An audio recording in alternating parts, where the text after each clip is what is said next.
الجلسة الخامسة عشر: الاقتصاديات الحضرية ودور القطاع الخاص في أنسنة المدن. هذا عنوان الجلسة الخامسة عشر، وهي بإدارة الأستاذ الدكتور سبيرو بولاليس، أستاذ التصميم والتقنية والإدارة في كلية التصميم بجامعة هارفارد، ومدير برنامج زوفناس لاستدامة البنية التحتية. Dr. Spiro Polalis, please.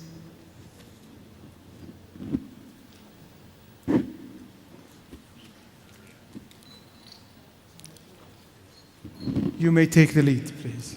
Thank you. You can use the microphone there if you wish. Oh, I can stay here. Okay. Anybody who wants to present can use this. Terrific. Yes. Actually, we start 1 hour later. I don't know if it is fair to our speakers or not, but reality is that I would like to ask you to stick with your 10 minutes and then have some presentation, so at least we can recover some time. And again, I repeat, this is not fair to you, but this is how it's going to be. Now, the next thing is, I wonder why this particular panel was put after the presentation we just heard. This is about economics. This is about down the earth. And the question is how it relates to what we saw before. And of course, the issue is very simple. Some people pay attention to the economics, some people do not, especially those who have a lot of money. However, my position is, and I agree with the speakers here, that no matter how much money you have, to spend your money in a clever way makes a lot of sense. And in my professional life, especially as I promote sustainability, the key question that I always have difficulty to answer is, we like it, but is it going to cost me more? And if it's going to cost me more, I will have difficulty to convince those who make the decisions. So as we start this session, which is about economics, we're going to see economics from different perspectives. We're going to see first what we can do to humanize the city. Since this is an economic session, it's also important to know what was the cost of doing that. Then we're going to continue and understand the city as the place for economic activities and understand what actually people want. And here we go to the heart of humanization. What do we mean by a human city? People go to the city to have economic activities more than anything else. And then we need to have quality of life, we need to protect the natural world and so on. And finally, we're going to go to the third presentation, which is going to give us tools on how we can engage the private sector in order to do things that the public sector cannot do, not because it's incapable, but because it does not have the resources, and at least in the United States, the most important resource is capital, usually because of restrictions on the way that public companies are financed. So with no more delay, I would like to present our first speaker, Dr. Khalid bin Abdullah Al-Duaiter. I hope I pronounce it well, who has done very many important things in his life. I'm really impressed that you're a member of Sura for the last 2 years, and you were the CEO of the Al Riyadh Development Corporation, and you're going to show some work you did there. So the floor is yours.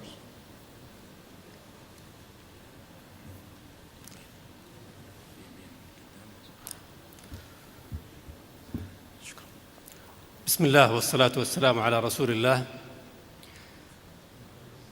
سأتحدث باللغة العربية، ليس لأن المهندس أحمد التويجري نبه لذلك، ولكن لقرار مجلس الوزراء الذي صدر قبل 3 أسابيع بأن يكون الحديث في المؤتمرات والندوات في داخل المملكة العربية السعودية لمتحدثي اللغة العربية باللغة العربية، خاصة ونحن في هذه المدينة المقدسة التي نزل فيها القرآن الكريم بلسان عربي مبين.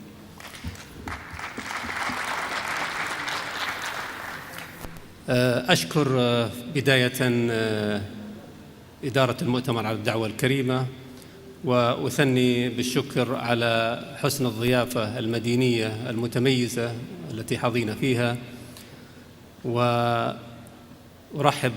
بالجميع وأقول السلام عليكم ورحمة الله وبركاته. عندما نتناول أنسنة المدن سواء من خلال القراءة أو من خلال ما سمعناه في هذا المؤتمر، فإننا نتحدث عن كثير من الكماليات. أنا سأذهب إلى الأساسيات لأننا نحتاج إلى الأساسيات، لذلك أسميت مشاركتي بأور إيشيو، قضيتنا نحن.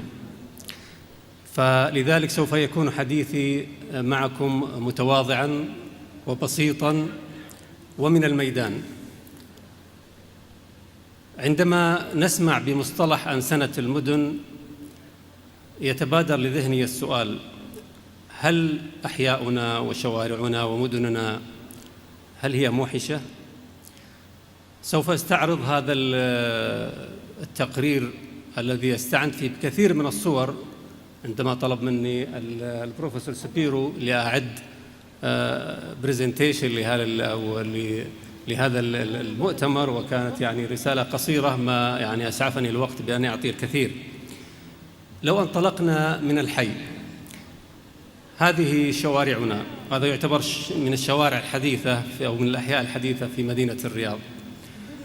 هل يستطيع ابني الذهاب إلى المدرسة؟ هل أستطيع الذهاب إلى المسجد؟ هل تستطيع أسرتي الذهاب إلى الحديقة؟ هل أستطيع أمارس رياضة المشي في مثل هذه الشوارع؟ نحن نعرف أننا نحتاج بحد أقصى 7 أمتار من الأسفلت لنحظى بسرعة قصوى لا تزيد عن 30 كيلومتر في الساعة، وهذا ما نحتاجه في داخل الأحياء السكنية. البقية يفترض أن تذهب إلى الأرصفة ومواقف السيارات. هذا التفريق بين الحركات الثلاث في الطريق يكاد لا يكون غير موجود في أحيائنا بشكل عام في مدننا وقرانا.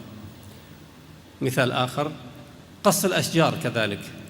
نحن في مدننا بأحوج ما نكون إلى نمو الأشجار، نحتاج إلى الظل، نحتاج إلى تلطيف درجات الحرارة.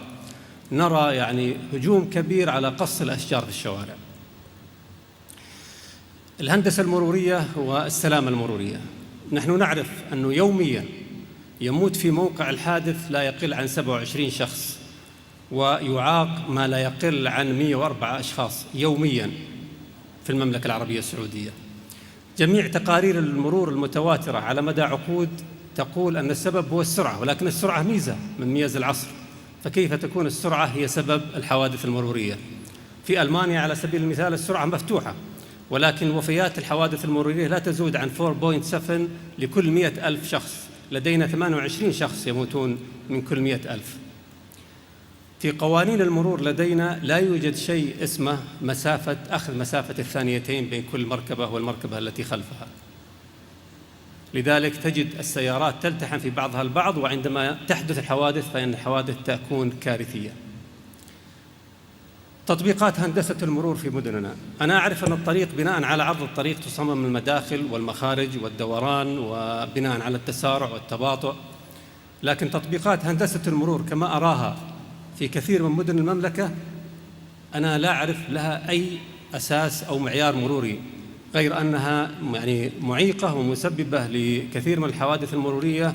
وأعتقد أنها جاءت يعني اجتهادات منا يا المهندسين الغير مختصين في تطبيقات الهندسة المرورية، وهذه فقط بعض الأمثلة. يعني هذا على اليمين شارع حديث في مدينة الرياض، السرعة فيه 80 كيلومتر في الساعة. بسرعة 80 كيلومتر في الساعة تحتاج لعملية التباطؤ من متر. الخانة الموضوعة هي لا تزيد عن 10 أمتار. المواقف. طبعا الطرق في التصاميم الحضرية الحديثة تسمى آرترز، يعني شرايين لا تتحمل أي انسداد، ولكن المواقف العرضية وعدم وجود المواقف العامة حول جزء من شوارعنا إلى مواقف للسيارات. أنا وضعت هذه فقط للتساؤل، يعني مع كثرة التقاطعات المرورية في مدننا، هل أحد منكم سبق أن رأى في أي مدينة من مدن ما فيها مدينة الرياض ما يسمى بالانترسكشن باكس أو التقاطع، صندوق التقاطع المروري على الإطلاق؟ المواقف العامة، استحدث في تخطيط مدننا ما يسمى بارتداد 6 أمتار، وبناء عليه أصبحت في طرقنا الرئيسية مواقف عرضية سواء بزاوية 60 أو زاوية 45 أو زاوية 90. ما نعرفه في أبجديات هندسة المرور أن المواقف العرضية فقط في مواقف السيارات العامة وليس في الشوارع الرئيسية، بل حتى المواقف الطولية في تخطيط المدن الحديثة يعني ألغي بالكامل. طبعا هذا المخالف لم أقصد تصويره يعني، ولكن طلع في الصورة. مواقف المرافق العامة، هذا مسجد حديث في مدينة الرياض على تقاطع رئيسي سعته 3500 مصلي، المواقف العامة المتواجدة فيه فقط 13 موقف ولدى تقاطع رئيسي، وهذا مرفق حكومي بسيط لا يوجد فيه مواقف في الصورة اليمنى، فاستعمل المراجعين الشارع كمواقف عامة. التشويه البصري ويعني إفساد الرونق المعماري للمباني في طرقنا العامة بشكل كبير، فلماذا لا يكون تصميم اللوحات التجارية جزء من التصميم المعماري الذي يعتمد ابتداءً في البلديات وفي الأمانات؟ رمي المخلفات، لا تكاد تجد أرض فضاء في حي أو في شارع رئيسي من غير رمي المخلفات. نتساءل أين العقوبات؟ أين الغرامات؟ أين الأجهزة الرقابية؟ شركة الرياض للتعمير ساهمت، وإن كان هذا ليس دورها هو المشاريع المشاركة مع الحكومة، ولكن ساهمت في إنشاء حيين نموذجيين في مدينة الرياض، وسوف أستعرض الحالتين. الحالة الأولى لمدن الشروق، مساحة 2 كيلومتر مربع، استكملت فيها جميع خطوط البنية التحتية وسلم المشروع إلى الجهة المختصة. هذه صورة للمدخل الرئيسي لمدن الشروق في عام 2008، وهو مدخل من 5 مداخل رئيسية طبقت فيه معايير هندسة المرور والفصل بين الحركات الثلاث في الطريق واحتياجات ذوي الاحتياجات الخاصة. هذا المدخل اليوم في 2018 مكب للنفايات، ودمر كل ما تم لأنسنة هذا الحي عندما نفذته الشركة في ذلك الوقت. هذا المحور الاجتماعي بطول 3 كيلومتر وعرض 100 متر، أسس لخلق العلاقات الاجتماعية بين سكان الحي وممارسة الرياضة وركوب الدراجات والجري والمشي. هذا هو اليوم، حول لقناة للصرف، لا أدري للصرف الصحي أو لصرف الأمطار.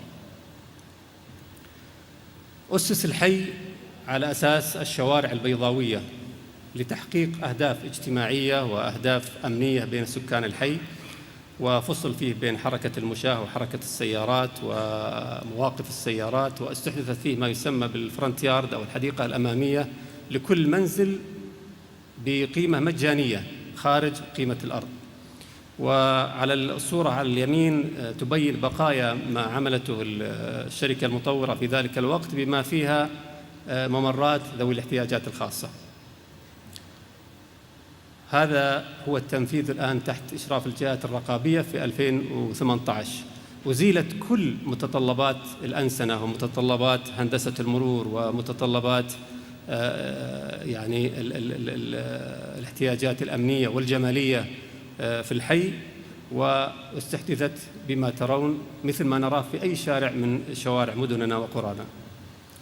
في الصورة فقط لوضع شيء من المقارنة، في يمين الصورة المطور لا زال في بداية العمل، فلا زال بقايا ما تم تنفيذه في 2008، ربما يبقى ربما يزال. وفي الجانب الأيسر من كل صورة يتضح الوضع بعد الإزالة. هذا أحد المطورين مشكوراً أبقى على ما كان وضع، وإن كان أزال يعني بعض الأساسيات التي أسست، ولكن أبقى على شيء من ما كان يراد فيه لهذا الحي. الحالة الثانية حي تلال الرياض، برضو أقامته الشركة ونفذت جميع خطوط البنية التحتية ومن ثم السلم للجهة المسؤولة، ولكن بإشراف جزئي من الشركة، حيث أنشأت اتحاد للملاك وساهم في المحافظة على البنية التحتية للحي. هذا المخطط العام للحي في 2003، وهذا هو الحي الآن في 2018. أبقي على البنية التحتية متكاملة، ممرات المشاة، الأرصفة، الحدائق العامة، مثل ما كان نفذ في عام 2003، ولكن كان في هناك مساهمة فاعلة من اتحاد الملاك للمحافظة على مكتسبات الحي. هذه صورة أخرى، وهذه صورة من جوجل حقيقة، ولو كانت إنها يعني قديمة لحد ما، ولكن هذا ما يعني استطعت إحضاره. هناك طبعا بعض المخالفات التي لا تساعد للأسف الجهات المشرفة والبلدية على تلافيها. على يسار الصورة ممر للمشاة أزاله مالك المنزل وحوله إلى شارع، وهناك في الجهة الصورة الأخرى من استخدم أرصفة المشاة كمواقف للسيارات، والآخر حولها لحديقة. طبعا في الختام، وأنا إن شاء الله أكون متقيد بالوقت، يعني لي رسالة وهمسة إلى أخوتي المسؤولين في وزارة الشؤون البلدية والقروية وفي أمانات المدن وفي البلديات. في تصوري أن الأنسنة يجب أنها لا تتوقف على ممر للمشاة هنا وساحة بلدية هناك. الأنسنة يجب أن تبدأ من باب بيتي وبيتك، إلى المدرسة، إلى المسجد، إلى الحديقة، إلى السوق، إلى المتجر، إلى كل مرفق من مرافق الحي وكل مرفق من مرافق المدينة. لدينا مشكلة في تخطيط المدن وأنسنة المدن والأحياء في كل مدن المملكة للأسف. لم نستفد بالدرجة الكافية من تجربتي الجبيل وينبع في السبعينات، لم نستفد من تجربة هيئة تطوير مدينة الرياض في حي السفارات، لم نستفد من تجربة أرامكو، حتى لم نستفد بالدرجة الكافية من تجربة دوكسياتس في وتخطيط مدينة الرياض في منتصف الستينات. لذلك يعني أنا يمكن أسترجع سؤال سأله الزميل الدكتور عبد العزيز الدوسري في صباح هذا اليوم لأحد المشاركين في البانل الصباحي، وسأل كيف تكون مدننا من أفضل 100 مدينة، فكان الرد بأن هيئوا أرصفة المشاة أولاً. وأنا أقول للمسؤولين في البلديات: هيئوا أرصفة المشاة أولاً، ثم نتحدث عن كثير من الكماليات في مجال أنسنة مدننا وقرانا. شكراً جزيلاً. Thank you very much. So that was a clear presentation of how we can humanize the cities from a particular perspective, which is planning and then the implementation of the planning. We proceed with Professor Hewings, professor at the University of Illinois, Urbana-Champaign, and a specialist on urban economics, and especially how urban economics lead to urban design. And his thesis is going to be on how do we get information on what the city needs at the larger level, the economic models that need to be applied to the city. So, Dr. Hewings, please. Thank you very much. And members of the royal family, distinguished guests and colleagues, it's my pleasure to be here. This is my first time in Saudi Arabia, and I am on a very, very steep learning curve. So basically my presentation is going to reflect work that I have conducted in Chicago and the Midwest, and what I'd like you to do is to be thinking about the application in a Saudi context. Let me say a little bit about my lab, because it is, I think, unique in social science.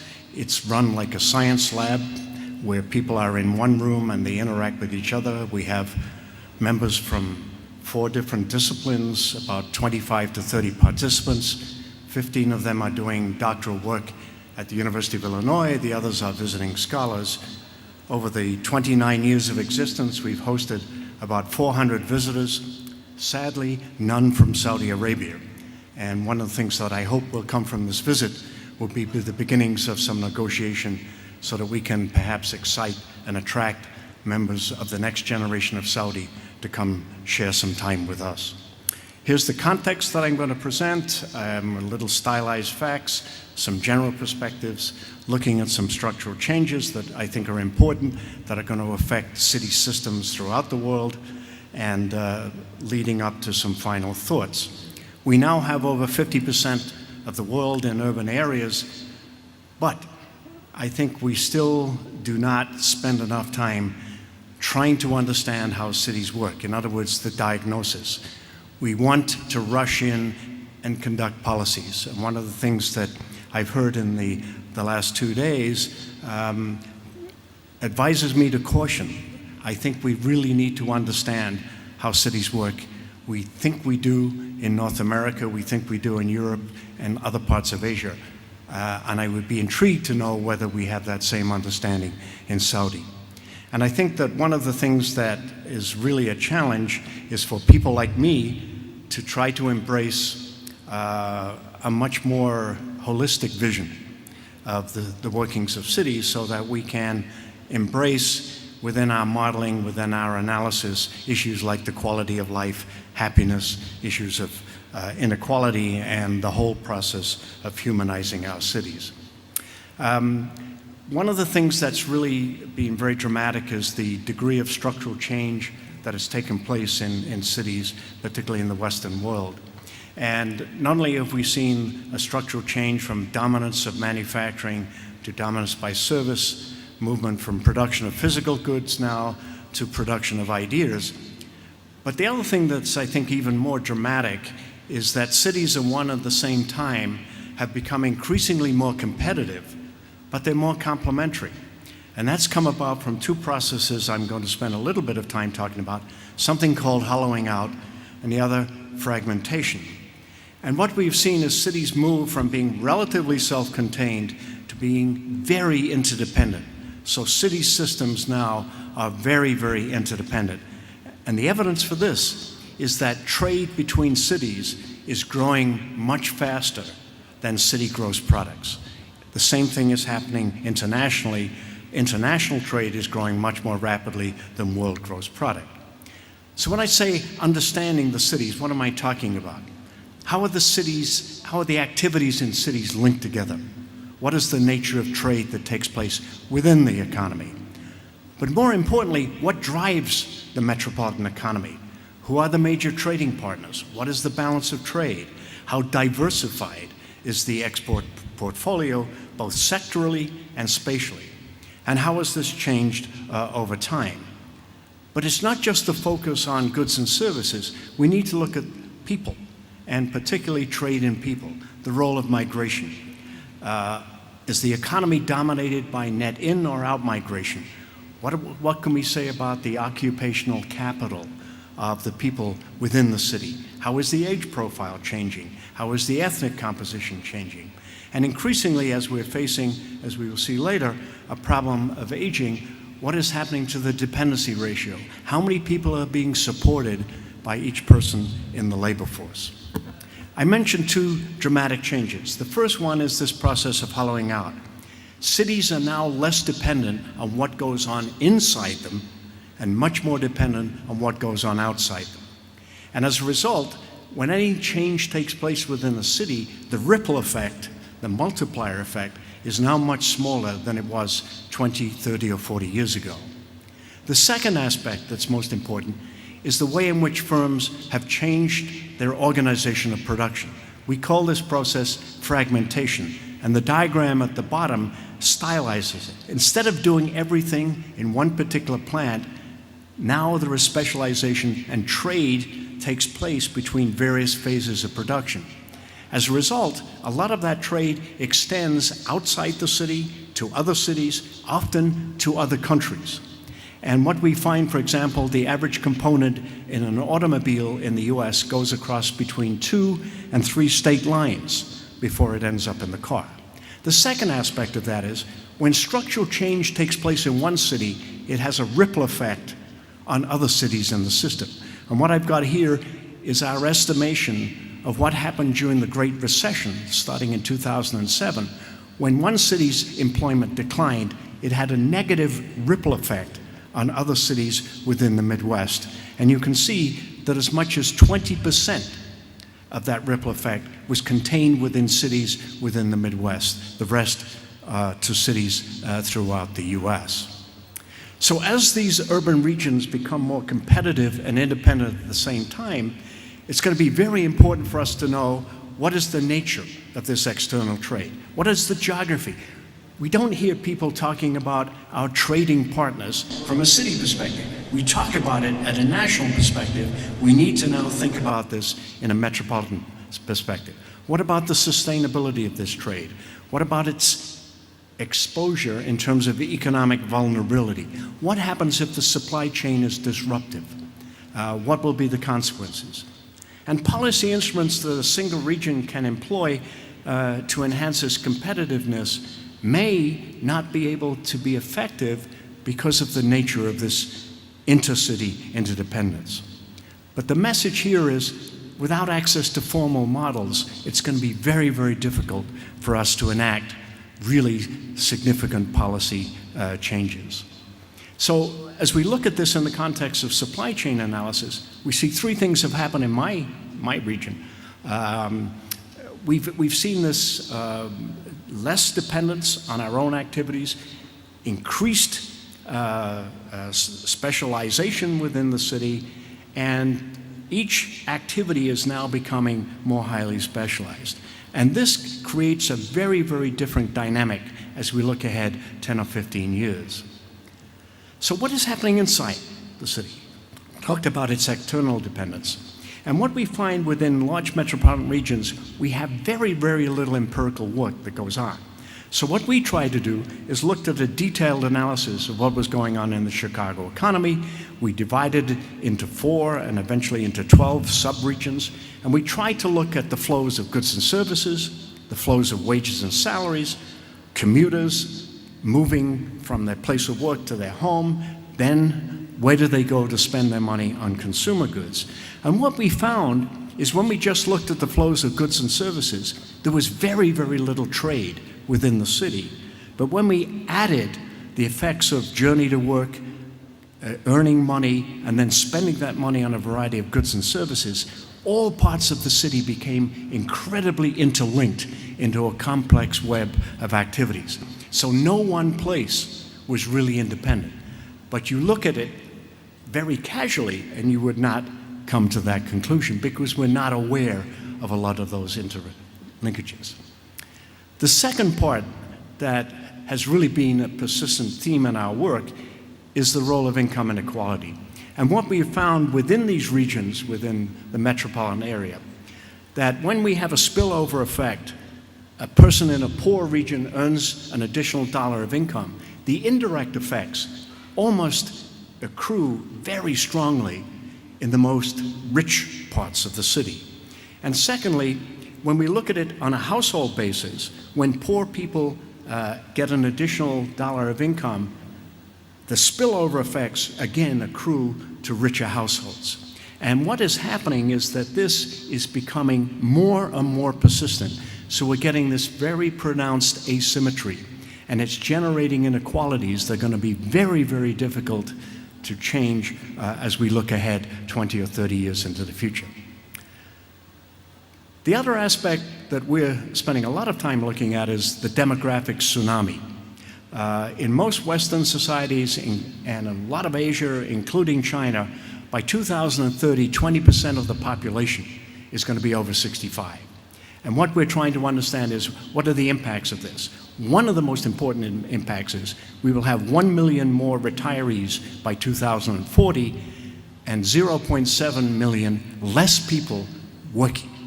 And this is why, for us, immigration becomes such a critical issue. But what are the implications of this? The variety of goods and services purchased will change. There will be significant differences in the way people spend money. As people get older, they spend money very differently than when they're in their 20s. Household needs will change. We're seeing many, many more two-career households than we did 20 or 30 years ago. That retired population, keeping them in the city is going to be very important. Why? Because they have huge disposable income, often not constrained by having to spend money on houses for which they bought. And in the North American context, we're going to see dramatic changes in the ethnic composition of our cities. And just some final thoughts. Most of the work that's being done by international agencies has been very dominated by a national perspective. And increasingly, we've seen the World Bank, OECD, and others become very much aware that the internal heterogeneity in countries is very important. And that internal heterogeneity is very much mapped into the city system structure. So these metropolitan areas are very heterogeneous. And so we need to focus very strongly on the nature and strength of their linkages, their interactions between them, and the degree to which that internal connectivity affects the external linkages and the external competitiveness. And we've known a lot about this, but we haven't linked those two things together. So urban and regional economies are becoming more complex, and they're changing more rapidly than they were in the 20th century. And the global challenges are that we've got rapidly changing markets. The speed of information flows creates needs for response and innovation, which are much, much more compressed in time than they were many, many years ago. As I've mentioned a couple of times, regions are becoming more competitive and complementary. And that's something that most of our models cannot embrace. They're either looking at the competitiveness or they're looking at the complementarity, but both are happening at the same time. And as I mentioned in the beginning, this is reporting on work we've done in the US. What we want to understand is whether similar processes are operating in the Saudi cities. And finally, how do we provide a two-way link between this predominantly economic perspective and measures that we've heard for the last 2 days associated with humanizing cities? Thank you very much. Thank you, Professor Hewings. And I would like to thank both speakers for being very punctual on time so far. So we continue with Richard Kupis, who is going to talk to us about the participation of the private sector in public projects in the form of PPP, public-private partnerships, or as we call it right now, I'm going to tell you this because you may find yourselves in the United States as P3, just to be faster than PPP. So Richard, please go ahead. And you have 10 minutes. Thank you very much, and congratulations. You've made it to the last presentation of the last session, apart from the workshops of the second day. I admire your stamina. It's better than I could do. So we should get on to the slides, I guess, and here they are. So I will be very brief. I only have 2 things on my contents page. Firstly, what is PPP? For those of you who don't know, I know it's a very hot topic here with Vision 2030 and the NTP, but when I read the papers here, I see a few differences of description and view. And then I'll be looking particularly at urban PPPs, because here we are, we're talking about humanizing cities. What makes them special? I mean, you can get any textbook on PPPs and read about building intercity roads and railways and power plants, but what is it about urban PPPs that's different? So, what are public-private partnerships? Firstly, the most important thing, they are just a way of procuring stuff. At the moment, governments are used to procuring stuff by buying things. You put out an ad, I want somebody to supply 100 generators, or I want somebody to build me a school under an EPC contract. That's a procurement method. PPP is just another procurement method of getting the same thing, which is the services that come from the school. There is no standard definition, but there is a definition that the World Bank has put out on the PPP procurement guide, PPP reference guide that it's published. It is basically, I'm not going to go through this whole thing, you can go through the slides yourself, but I will tell you the key points of the definition of PPP. Firstly, PPPs are about risk sharing. That's the partnership part, right? You're in there as the government, and you are still sharing some risk. It's not just a case of I'm paying you the money, go away and do it and come back. Similarly, the private sector guy, he's also bearing some risk. It's not like your current EPC contractors that come out, build something and clear off. You know, they're stuck with it. And one of the reasons why you're in a partnership is that PPPs are long term. They have to be long enough to actually ensure the sharing of this risk. So as a minimum 10 years for large projects. I did see one for a road project that was a 99-year contract. More typically, I'd say 20 to 30, 35 years for infrastructure, and maybe a bit less if it's just a services PPP. The other clear thing about a PPP is that the private party is in charge of running the show. They're managing the operations, and we'll get on to why a little bit later. And finally, although many people see PPPs as a way of getting the private sector to pay for stuff, that doesn't always have to be the case. You can have what's called a services PPP. In fact, I'm currently working with MOMRA on exactly such a PPP to get a private contractor in to run all municipal inspections in Mecca, and that model will be rolled out to the rest of the country. Couple of things that PPPs are not. Privatisation is not PPP. Privatisation is like a dog at Christmas time. We used to say this in the UK. If you give a kid a dog for Christmas, it's forever. It's not just for Christmas. And privatisations are forever. You're selling the assets or the shares. You can't take them back when you change your mind, unless you pay full price for them. The other thing that PPP is not is a management contract or outsourcing, because these tend to be very short and there's not much risk. So bear those things in mind.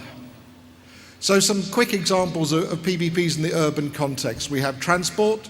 You can get things like light rail, buses. Car parking is very popular. We talk about Chicago. There's a very well-known PPP contract in Chicago for the car parks that didn't work quite as well as either side really wanted.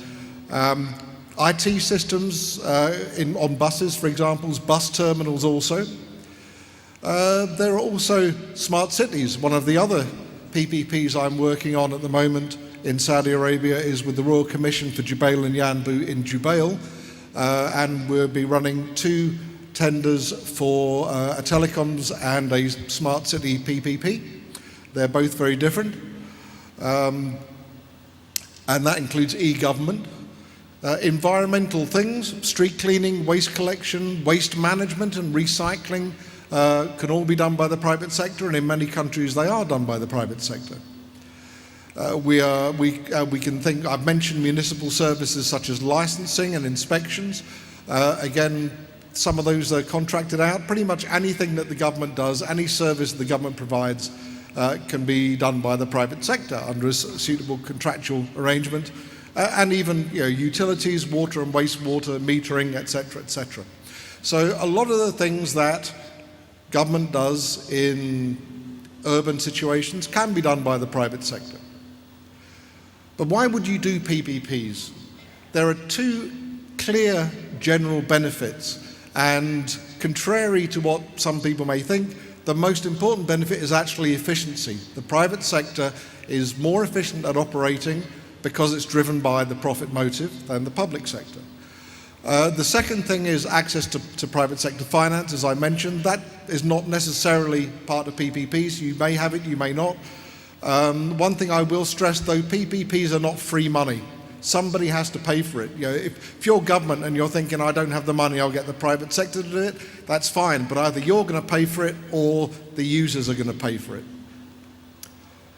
Looking at humanising cities, some of the specific things that the private sector can do better than the public sector, innovation. Again, driven by the profit motive, but we saw on the previous slides, I live in Abu Dhabi, so I actually have, I go to the Yas Grand Prix circuit and the Yas Hotel a lot, and it's beautiful, all those lights, I've never seen anything like it. Flexibility, private sector, if something goes wrong, or something is not quite as expected, they can change. Whereas a service that's provided by the public sector, you have all of these rules and regulations that you can and can't do. One of the big issues right now, and it affects privatization more than PPP, is if a private sector sees demand is less than expected, they can reduce employment. The government finds it very difficult to reduce employment. And finally, responsiveness to market. The private sector, providing you incentivize them by their revenue, how you pay them, you include a bunch of KPIs, then say customer complaints are one of your KPIs, the private sector guy is going to have to be very nice to the public in order to make sure they get paid. So, and again, that's more than the public sector. Very often the public sector thinks that the general public are an inconvenience, not somebody they're supposed to serve. So when public finances are tight, yes, PPP can facilitate projects that otherwise you might not do. And let's think about it, if government has a choice between making a road look nice or building a couple of hospitals to serve a population, generally the hospitals will come first. And that's the kind of choices that governments have to make. And the other thing is, it's all about structuring. It's how you need to set your revenue model to give them an incentive to deliver what you want, which means, of course, that you have to know what you want at the beginning. So a couple of slides on urban PPPs. I'll give you the negative one first, because there are certain aspects of urban PPPs that are more risky than your general building a big road or a power plant in the middle of nowhere. One of them is that the organisation running the PPP, usually a municipality or regional organisation, is not the same as the bigger PPPs. It's not the central government, it's not the ministry. So they have fewer staff, and these staff are less experienced. Municipalities find it harder to borrow. Very often the government has to make a contribution to infrastructure PPPs, and municipalities often find that much harder to do. I had a bidder survey on one of my municipality PPPs, and the biggest risk that the potential bidders were asking about was, will the municipality be able to pay me? We got this nice revenue model, but where will you pay me? Less flexible. If I'm doing a PPP for, say, the Ministry of Electricity, and I find the law needs to be changed, quite often the ministry has the power to change the law. If I'm at a municipality level, that's much more difficult, although there are local regulations that can be changed. Local politics can be an issue sometimes, in other countries in particular, and I mentioned payment risk already. Another aspect of urban PPPs, the dense population of cities. Cities are crowded. Now, what does that mean from the point of view of a PPP compared to one outside a city? Construction costs are going to be bigger, and delays are more likely, which means you'll be charging more for that service, or if the government's paying, then you'll be paying more for that service than if you were not in a city. Disruptions to businesses and the public, and I heard your alarm there. It's just one more slide after this, or two more slides. Disruptions to businesses and the public, that costs money. Getting land for rights of way, if you're building a road, that can be expensive, and planning regulations and bureaucracy. And the third part is that these projects, apart from something big like the Riyadh Metro, most of the projects are a lot smaller. Now, one of the features about PPPs is that the process of actually running a PPP tender and managing the PPP afterwards is much more expensive than traditional. So a project has to be big enough so the efficiency gains I mentioned outweigh that. There are some opportunities, though, that urban PPPs create as well. Because they're densely populated, one of them is called land value capture in literature, or LVC. What that means is a private guy, you're giving him a contract to run a service, say a bus station or a bus terminal. He can actually make additional revenue from advertising, from building little retail outlets in there, from providing car parking, and therefore he can generate additional revenue so the price to you or the price to the customer can be lower. It's also cheaper for him to reach the customer, and I'm thinking particularly of, say you're a utility or a service provider, or say you're delivering food. If you're out in the country, it could take half an hour or 45 minutes to deliver a pizza to somewhere, and it's cold by the time he gets it. If you're in an urban setting, you've got a 10-minute drive, the pizza's still hot. That's a bonus, and plus it's cheaper for you because you're not driving so far. And finally, something that's been mentioned a couple of times today, big data. Data, if you're running, say, a bus route and a bus service, you get the data on all those passengers, where they get on, where they get off, and data in today's economy has a value, an economic value. And again, potentially they can make money from it. Now, this is the last slide. I thought I'd illustrate it with a nice photo of what people thought a future city would look like back in the 1920s. This is from a black and white silent movie by Fritz Lang called Metropolis, which is probably one of the first science fiction movies ever. But anyway, how to make it work then for an urban PPP in Saudi Arabia? Firstly, some organisations actually can be more flexible than municipalities. And I'm thinking particularly of the Royal Commission and the economic cities. I'm working a lot with the Royal Commission at the moment on PPPs, not just the one I mentioned, but also in transport. Another thing is, and this is for the NCP to think about, developing a framework for small PPPs that are cheaper to run the tenders, so you're not putting a whole bunch of costs on people. If we are talking, this whole theme of this conference is humanising, and my recommendation here is you can have humanising features in your PPP projects. You need to incentivise the private investors to do it, because if it doesn't make a profit, they won't do it. But don't just add them on at the end as an afterthought. Build them in from the very beginning. Just like these planners we were seeing today, the architects, they built all those things in right from the design stage. Same with the land value capture and the commercial features. Don't just tack it on at the end and say, well, okay, your bid's a bit high, but we'll let you put a couple of billboards up there to advertise. That's not going to make any difference. You have to make it fundamental. Build your staff capacity. Those of you working in government organisations doing PPPs, you have to at least understand what you're doing. Doesn't mean, and you'll see from the next one, most governments don't do it themselves. They always hire transaction advisors, but the staff need to know there is a PPP certification that the World Bank has sponsored that you can get out there called the CP3P. And finally, other organisations have resources that they can provide. The World Bank, the Islamic Development Bank, the IFC has an urban infrastructure program which can provide a bunch of stuff. The World Bank has this thing called PPIF, which can provide resources for planning and things like that. My final thought, when you're considering a PPP, my experience has been, I've probably worked on more than 250 organisations with PPPs and privatisations over the years in 26 different countries. Well, the time is over. Yep. And last thought then. Actually, I could not believe consultants take more time than professors or administrators. I'm passionate about this stuff. Okay. Literally, the last word is that don't rush it. There's always a temptation to rush it.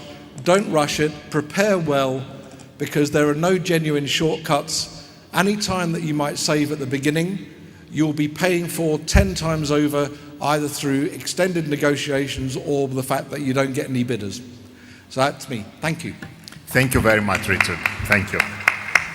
Let me try to actually blend a little the panel here. Dr. Daghaider, I would like to ask with you. You had a clear message: make sidewalks to the authorities. You heard about P3. Do you believe it's a good idea for municipalities to use P3 in order to be more effective in building sidewalks on time?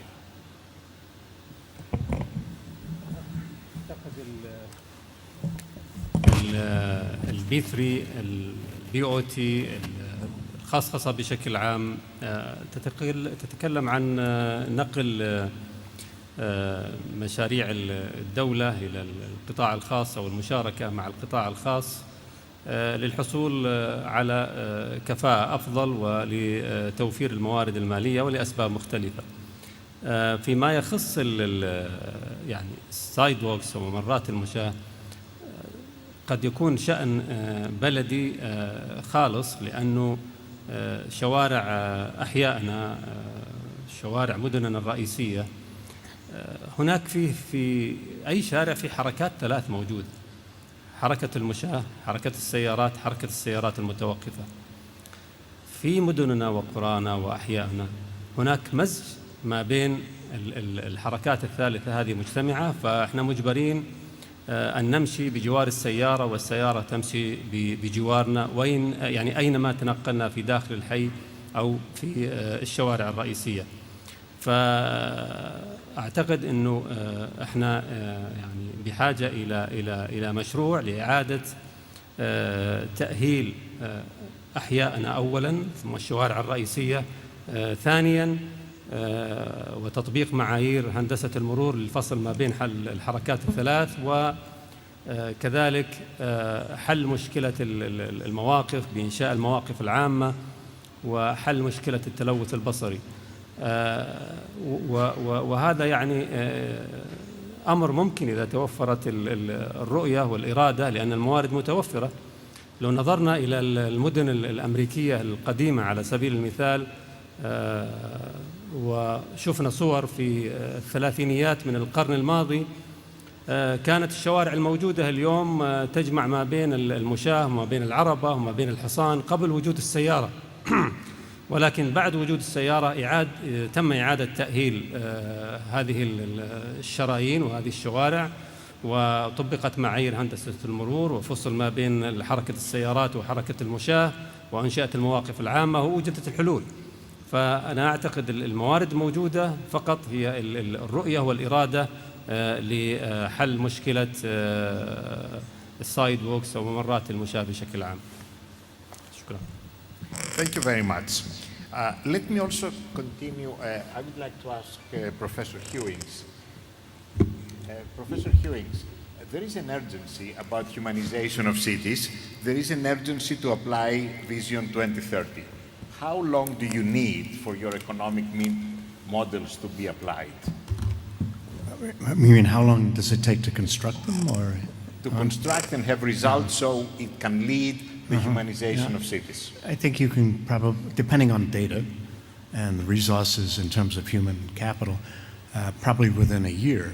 But I think the comment that Richard made about PPP not adding things on at the end, I think that given the sort of motivation of this conference, it's probably incumbent on us to think about doing things at the time we construct these models that can address some of the issues that we've heard.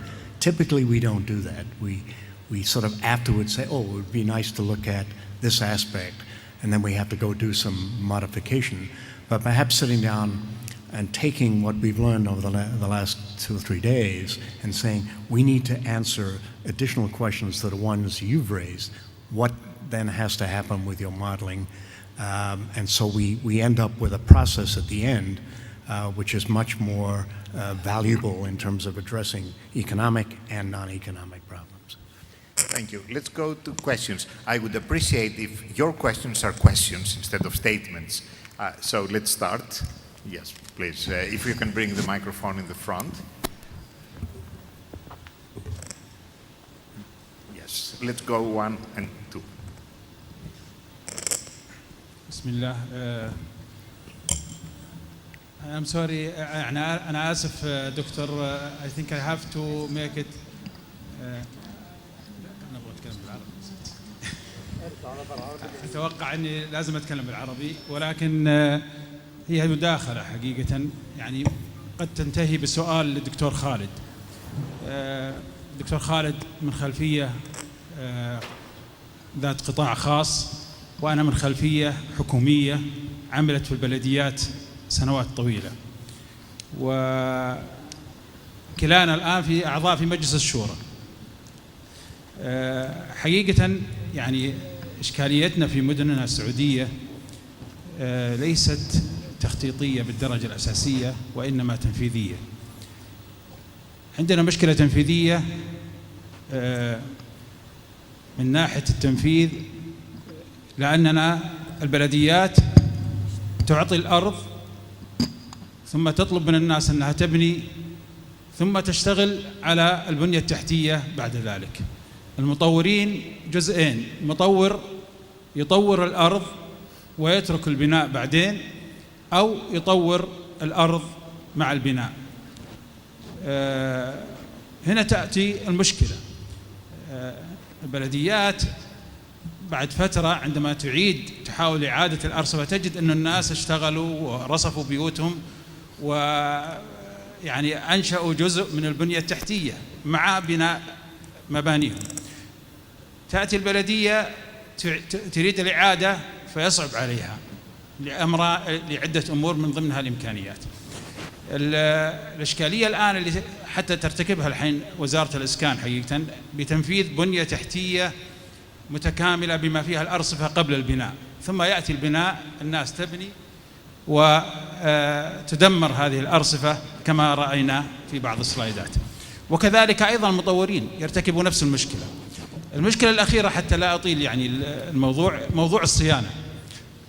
تبنى حتى يعني مناطق مطورة تبنى ولكن ما في فيجن للصيانة في المستقبل، فبالتالي تسند للبلديات. البلديات عندها عبء في مناطق كثيرة لم تنفذ، فبالتالي تترك هذه المناطق اللي نفذها المطورين وبدون صيانة حتى تنتهي إلى ما آلت إليه أو يأتي إليها مشاريع أخرى. أنا سؤالي حقيقة يعني إذا أردنا أو يعني أن نحل هذا الإشكال يجب أن نحل هذه المشكلة التنفيذية بالدرجة الأساسية. والأمر الآخر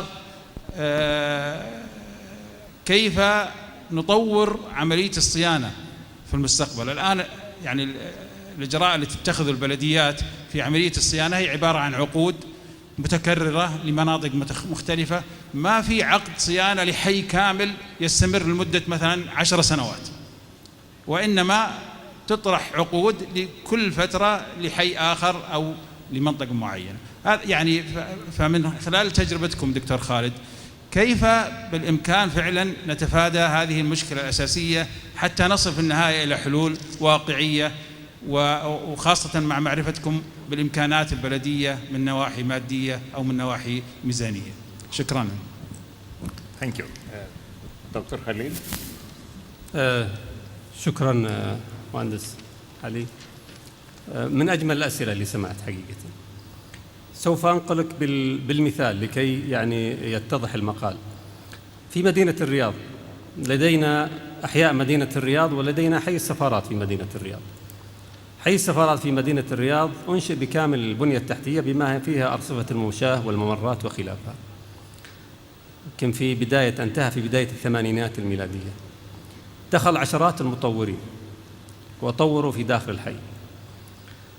لا توجد مخالفة واحدة إلى اليوم لإزالة أي ممر أو جزء من ممر أو للمشاة أو الحدائق أو تنسيق المواقع أو كل الأمور التي تمس أنسنة الحي. في المقابل في خارج حي السفارات ومن تجربتنا مثلا في حي تلال الرياض، من خلال اتحاد الملاك وجهد الشركة حاولنا الحفاظ على البنية التحتية ونجحنا في الحفاظ على ما لا يقل من 90% من البنية التحتية، ولكن يوجد بعض المخالفات.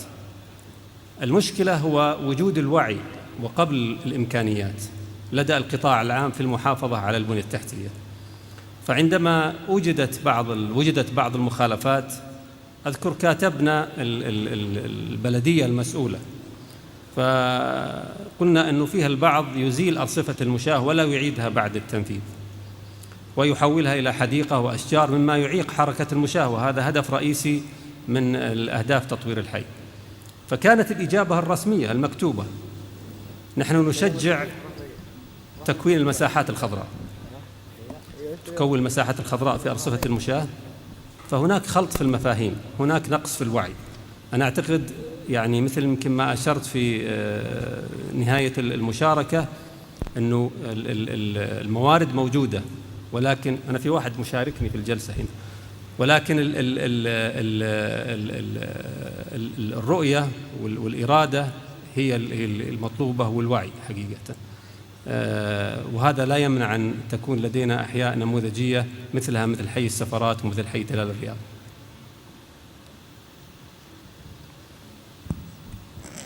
which actually brings a very interesting conclusion here, and the conclusion is that it's not enough in humanization of the cities to say what needs to be done in terms of the vision, but also how it's going to be enforced. Because in many societies, I know other societies, not the Saudis, that enforcement is sometimes much more difficult than doing things at the beginning. So we go to Mr. Farhat, and then we continue the next question. Please. Yeah, actually, this is to answer to your question about the PPT, if it's good to be established in Saudi Arabia. We already made a project. I design and plan a residential area for the private sector, Dar Al Arkan, 15 years ago. And it was the first common work between the private and the public sector.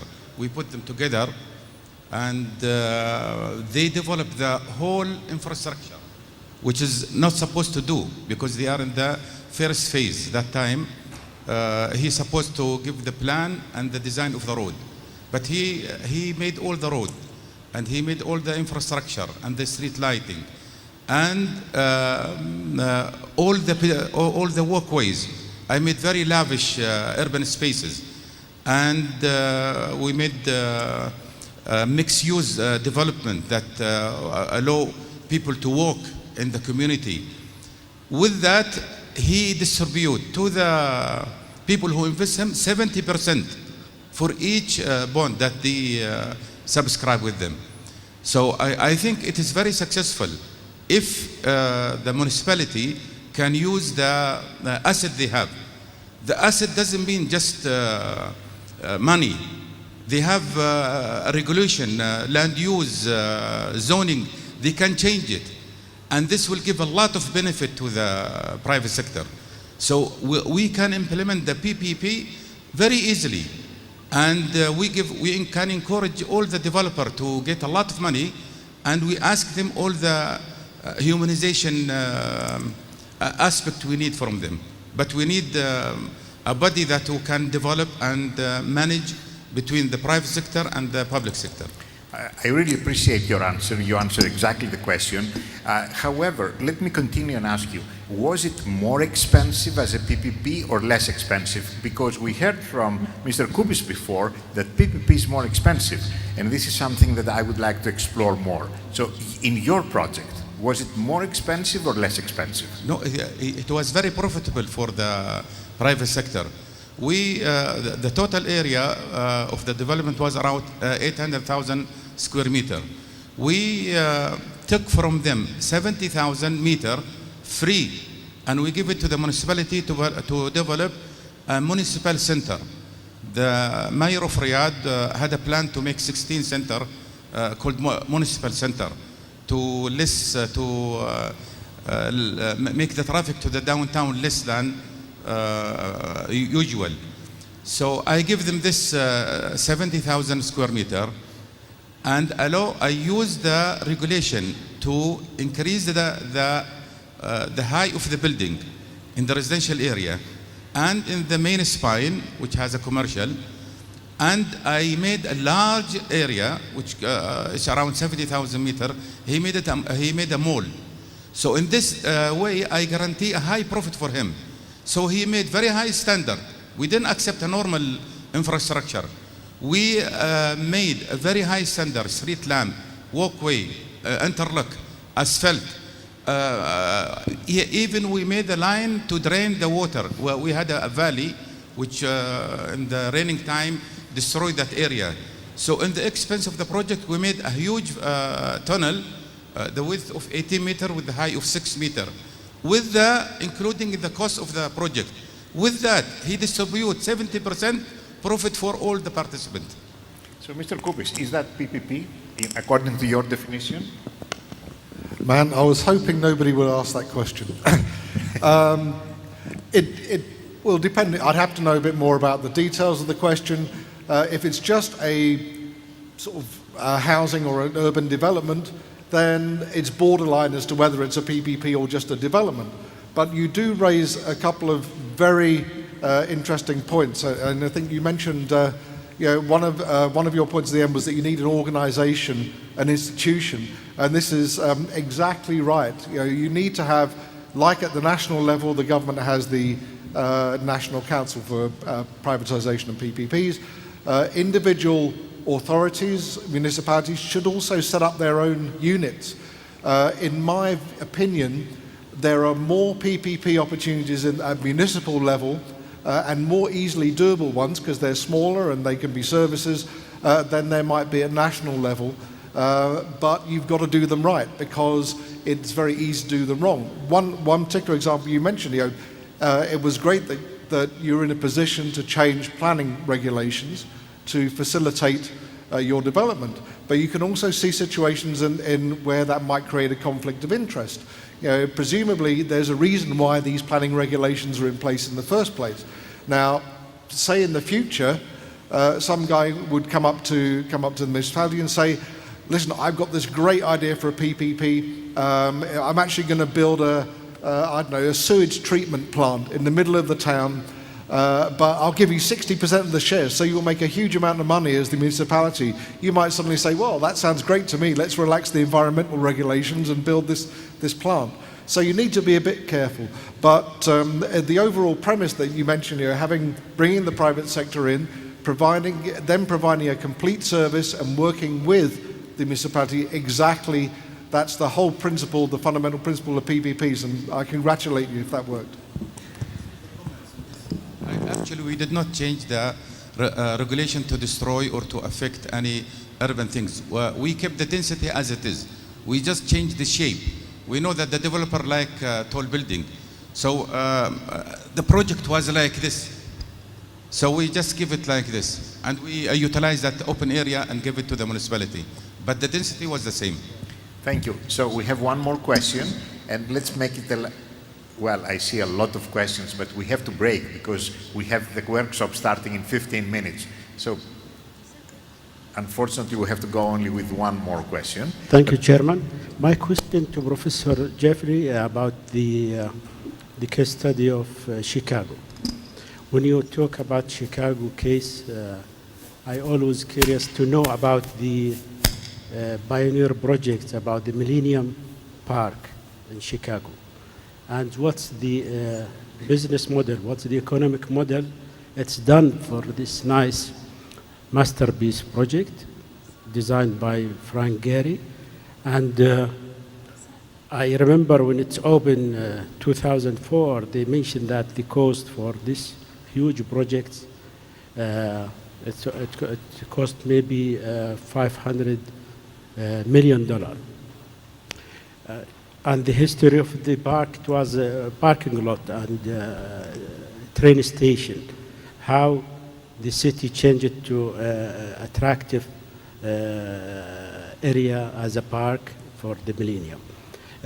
Is it partnership between the private sector and the city and the train company, and how it's come, this partnership between, maybe and Mr. Cowie can tell us more details about the business and the economic model it's done for the Millennium Park project in Chicago. Well, very quickly, and then I'm going to let Richard jump in. I think that the vision that was proposed by the city was to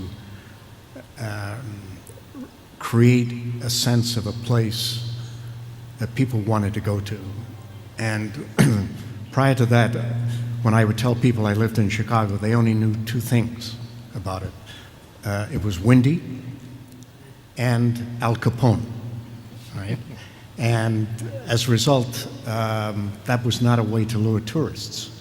And I think what has happened is we've seen several things happening as a result of that. International and domestic tourism has been going up very rapidly.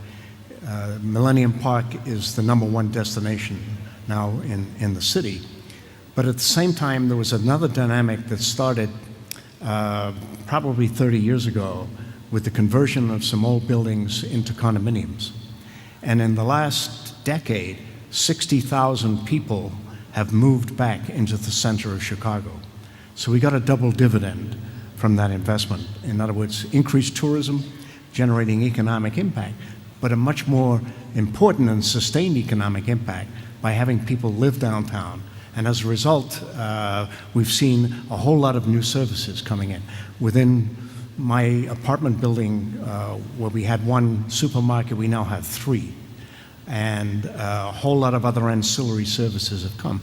So it's regenerated the whole downtown area to make it not only a destination for tourists, but a destination for residents. And I think that has been probably, in the long run, the most important benefit from the two. In terms of the financing, it was very, very complicated. I have to say that it was very mysterious, and it was not very transparent. And our previous mayor did not pay much attention to details. He was much more, we say, the big picture person. And we found out as a result of this that we have a lot of obligations that we're suddenly discovering as a result of this. So that it was not a formal PPP in the context that Richard had proposed. So with this question, I would like to end the session. Unfortunately, we don't have time because you can talk to the speakers after that. We have to stop in 10 minutes. We start the workshops. You need to go to the restrooms and everything else. So thank you very much. I would like to give a hand to our 3 speakers. And next time, probably we should have more sessions on the economics of cities and the economics of humanization. Thank you very much.